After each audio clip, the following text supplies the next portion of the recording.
this whole thing. He is the name of Jacques Monod. He has won a Nobel Prize in biology, and he says the following, and this is a translation: man knows at last that he is alone in the universe's unfeeling immensity. Yeah? So he says, man knows at last that he is alone in the universe's unfeeling immensity, out of which he emerged only by chance. His destiny is nowhere spelled out, nor his duty. So here you could say, where an evolutionary biologist is painting the picture of what is our position really in the universe. We are, you could say, all alone in an immense universe that has no feeling, and we have emerged from this immense universe only by chance. There was no plan, there was no design, there was no agent, no creator who had any plan for you. And he says your destiny is nowhere spelled out, so you don't know what the future is going to be, nor your duty, so you don't even know what you're supposed to do in life. So here you see with Jacques Monod's vision, and this is a celebrated intellectual who received the Nobel Prize, that you see that there's not too much room for faith left. Basically, faith is eradicated. And I think there is some justice that Ian Barbour says that science and faith, that we do see a real conflict. And this school and the education that we provide is going in another direction. We're trying to say, yes, there is a universe and it is vast, we agree with this, but it's not just an unfeeling immensity. We didn't just emerge from this universe just by chance. We believe there was a plan. We believe actually that there is a future. And we believe that we also have been assigned to do a certain task. So the Christian, you could say the Christian worldview is diametrically opposed to the worldview that Jacques Monod as a biologist is espousing. Christian faith believes that man has to play a special role within the world and within the universe. Well, we can focus more on the conflict, but I think it would also be good to move on to see if there is some other kind of relationship. And the second form of relationship that Barbour indicates is not really a relationship. He says this is independence. And independence is that when, for example, human beings are independent when they say, well, for example, you did that, but, I didn't do that. And you say to your mom and dad, well, it's now enough. I'm going to live on my own, in my own room, and I have an income, and you see you maybe next year. I'm going to have, fun with my fellow students. Then you're independent of your parents, and you say, well, Dad, mind your own business. I'm now on my own. That is, you could say, with human beings, independence. And this is what Barbour suggests also with science and religion. And the idea is that both science and religion have separate spheres, and each one is just dealing with its own area. So scientists speak about science and the area of science, and religion people speak about religion, and they just stick to their area. They don't talk about any scientific issues. An example of this is the 1981 policy statement of the National Academy of Science. And this policy statement says the following: religion and science are separate and mutually exclusive realms of human thought, whose presentation in the same context leads to misunderstanding of both scientific theory and religious belief. So the National Academy of Science is, in this sentence, the 1981 policy statement, clearly separating science and religion, and saying that as when they try to communicate with each other, it will just lead to misunderstanding both of science and of religion. Another influential author, and so this is the National Academy of Science, well, higher than that you can't go. An influential author, a theologian, Langdon Gilkey, in his book Maker of Heaven and Earth, says that the natural sciences are concerned with the how questions, so how, and the theology asks the why questions. So Langdon Gilkey says theology and science basically have two separate questions to answer. The one is answering the how question, the other one answers the why question. Well, when you look at this and you say, well, science and religion both have separate areas, then you would say, well, but, I am in my case, I've studied theology and I've studied science, civil engineering. And I don't see that I now, have to sit in this room and talk about civil engineering and then go to another room and just talk about theology. I think I can talk about the same thing at the same time. So the idea of independence, which was very much favored in the 1980s, has come under increasing critique. And you could say that currently, both within the church and within the scientific world, there are more and more people who say, no, science and religion are not just independent, they should be in conversation, they should be in dialogue with each other. And when you look around, has been lots of meetings and consultations of science and religion, both initiated within the church and initiated from scientists. Now, it's not all that these scientists say, oh, we embrace the Christian faith, and that is really the way to go. Because when you say Christian, and when you say religion, it doesn't yet mean Christian. It could be Buddhist, it could be anything. Yeah?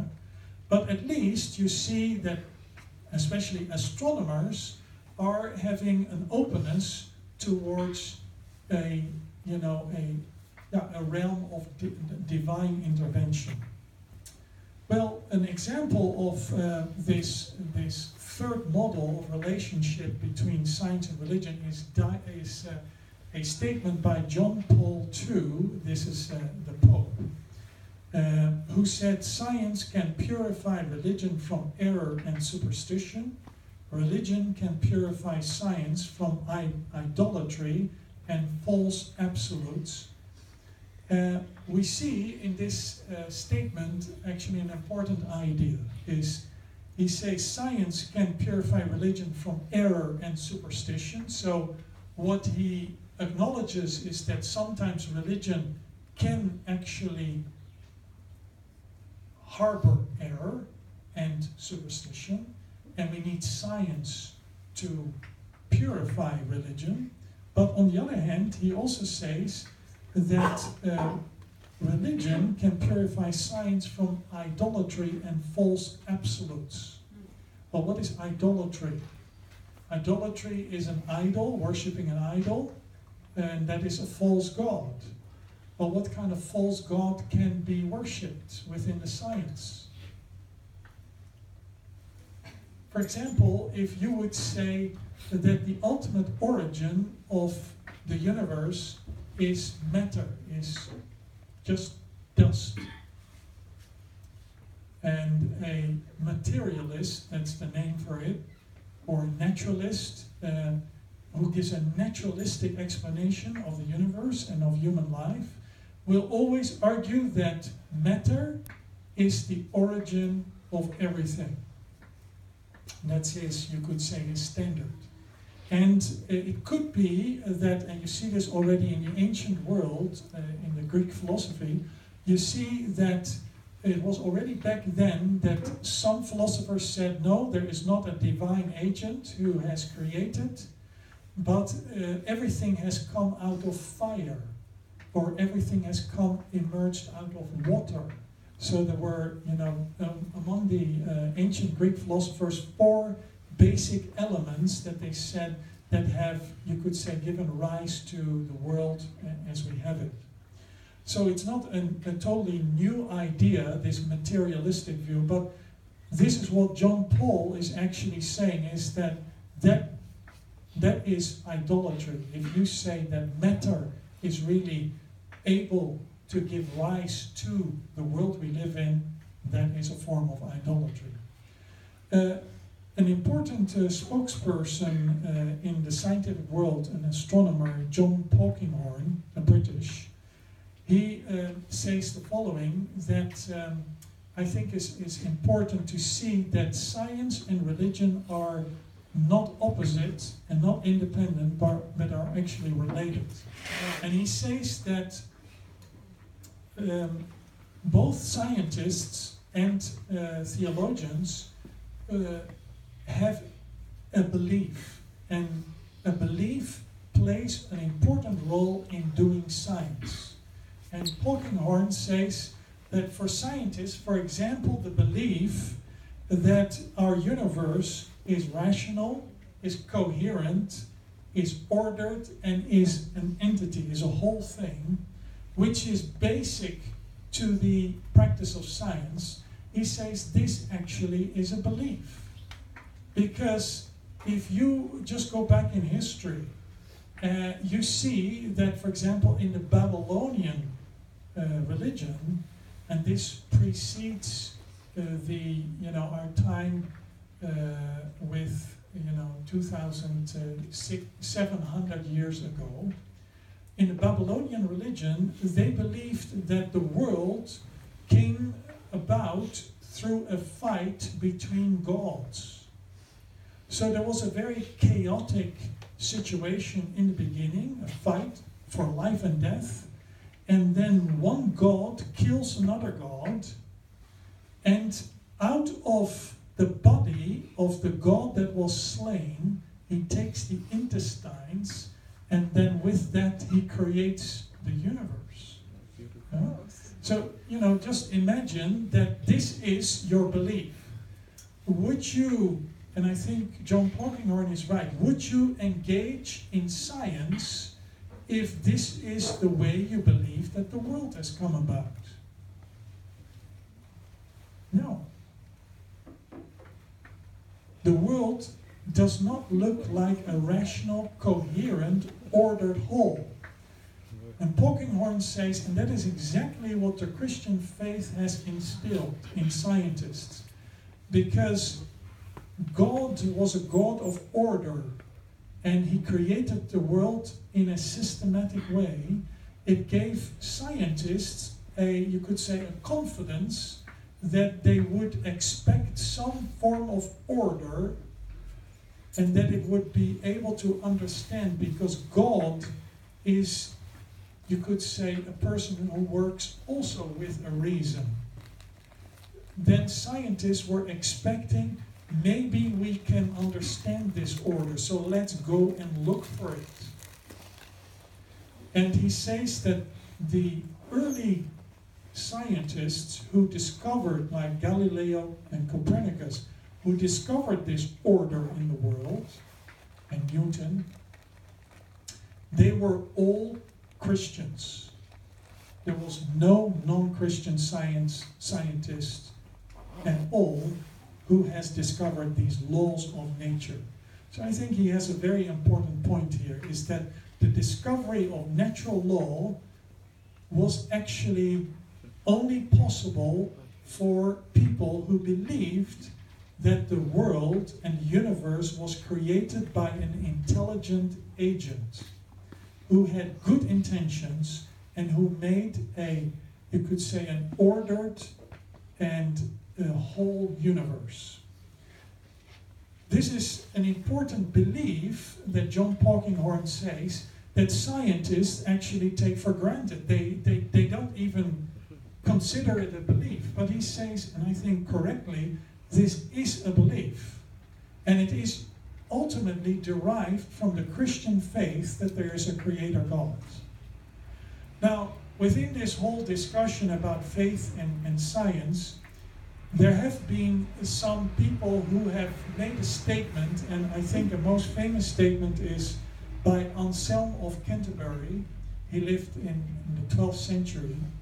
Anselm of Canterbury said the following, and this was how he related faith and science.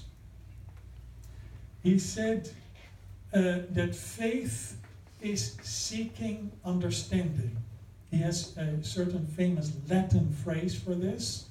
I won't tell that to you because most of you may not know Latin, but it is you could say, a phrase that appears in the literature over and over again, a set phrase in Latin, and it means faith seeking understanding.